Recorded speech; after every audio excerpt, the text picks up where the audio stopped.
Ahidjo a effectué sa première visite ici, vous êtes jeune, hein, c'est pour vous expliquer l'histoire. Ahidjo a dirigé le Cameroun avec un bras de fer. Il avait juré d'éliminer tous les UPCistes. Vous le savez.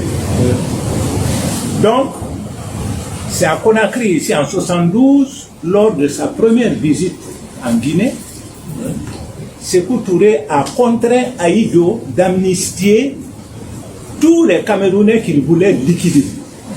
Parce qu'Ahidjo avait la possibilité, à travers ses services de renseignement, de liquider à l'intérieur comme à l'extérieur tous les Camerounais opposés à son régime. Il avait des possibilités, il avait les moyens, il avait les hommes. Est-ce que vous voyez? Je prends un seul cas. Traoré. Traoré. On appelait Traoré ici. Sa fille est la pharmacienne, c'est Ekwala. Voilà, Songa Ekwala, oui. En une minute, la famille Traoré allait être expulsée de Conakry sans que la révolution guinéenne ne le sache.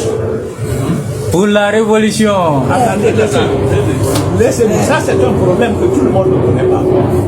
Pour vous dire que Ahidjo était très fort, très puissant. Est-ce que vous voyez? Même les services de renseignement guinéens ne pouvaient pas sauver Dr Ekwala, son père et sa famille, parce qu'ils se trouvaient déjà à l'aéroport. Et l'avion qui devait les envoyer était fin prêt. On était prêt à les embarquer. C'est par inextenso de l'aéroport, un coup de téléphone est parti de l'aéroport pour informer Hadja André à la présidence. Et tout de suite, Hadja André a fait répercuter au président Sékou. À la même minute, Siaka, notre chef de service de renseignement extérieur, était à l'aéroport. Tout de suite, il a reçu l'instruction de bloquer l'avion. On était prêt déjà à embarquer les Ekwala là dans l'avion. On dit, mais qui a donné l'instruction? Jusqu'ici, personne n'a pu dire que c'est lui qui a donné l'instruction pour évacuer la famille Ekwala. D'ailleurs, pour des raisons tactiques, M. Ekwala ne portait plus le nom Ekwala. On l'appelait Traoré. Et il jouait un rôle et à la présidence et dans le journal Horoya. Il était l'un des rédacteurs en titre. La question, est-ce qu'ils avaient été arrêtés ou c'était volontaire l'expulsion? Non. Il a dit c'était un coup de service de renseignement camerounais. Ça, c'est les renseignements camerounais qui ont contacté leurs homologues guinéens ici en leur donnant de l'argent pour les faire partir, mais à l'insu de la révolution guinéenne. Il lui faut d'argent. Mais heureusement, l'affaire a été bloquée et après les recherches ont continué. Je prends un seul cas. Un seul cas dans un autre. Donc, toujours le cas de l'histoire, on avait un quartier ici, il y a un quartier encore qui est nommé Cameroun. Les gens ne savent pas pourquoi ce quartier s'appelle Cameroun. C'est quand on pourchassait les Camerounais, ils quittaient l'extérieur, ils venaient en Guinée pour suivre Félix Houphouët et pour suivre Félix Houphouët. Voilà. C'est ainsi qu'il y a un professeur camerounais qui a fait ses études supérieures en Chine. Donc, ce professeur Diama, il est de Bakoussam. Il était parmi les meilleurs étudiants qui ont étudié en Chine. Il a fait la spécialité économie. Quand il a fini la spécialité économie, il a joué notre ambassade là-bas et a câblé au président M. Touré. On l'a envoyé directement un billet d'avion pour le faire venir ici. Donc, le quartier Cameroun, là, le nom a été donné à ce quartier pour héberger les Camerounais qui venaient suivre Félix Moumié en Guinée. Donc, c'est comme ça que le mot Cameroun. Donc, quand Diama est venu de la Chine, on l'a logé là. Tous les Camerounais, les premiers cadres, les Traoré là, étaient là-bas, tout le monde. Et il y avait des Camerounais de toutes les spécialités. Les Camerounais étaient parmi les premiers cadres africains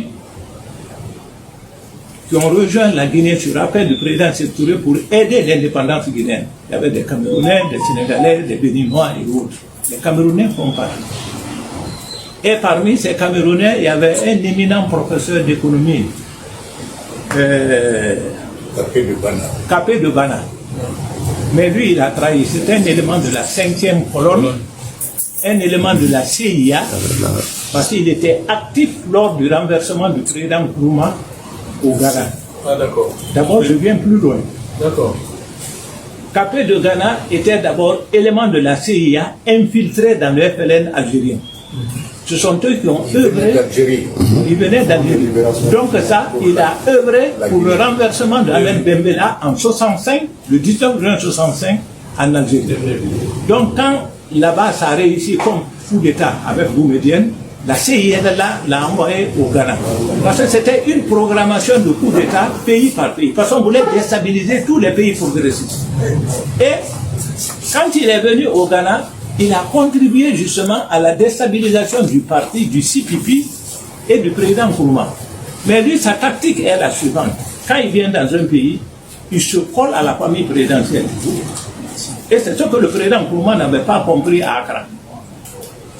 Il a infiltré la famille présidentielle, il s'est incrusté, il est rentré en contact avec le ministre des Affaires étrangères ghanéen, Alex Kesson Saké, qui est un traître. Parce que quelques mois avant le coup d'État au Ghana contre Nkrumah, la Guinée était informée. Le président Sékou a dépêché à Accra urgemment par vol spécial Air Guinée, Dr Lansana Beaboki, ministre des Affaires étrangères, et le président Saïkoulaye Diallo, pour intimer à Nkrumah de ne pas effectuer sa visite là en Chine, à Pékin. Et on lui a dit, tu vas à Pékin, tu vas être renversé. Il y a un coup d'État qui se prépare. L'Angleterre avait déjà préparé le colonel, chef du bataillon du camp de Kouma. Même quand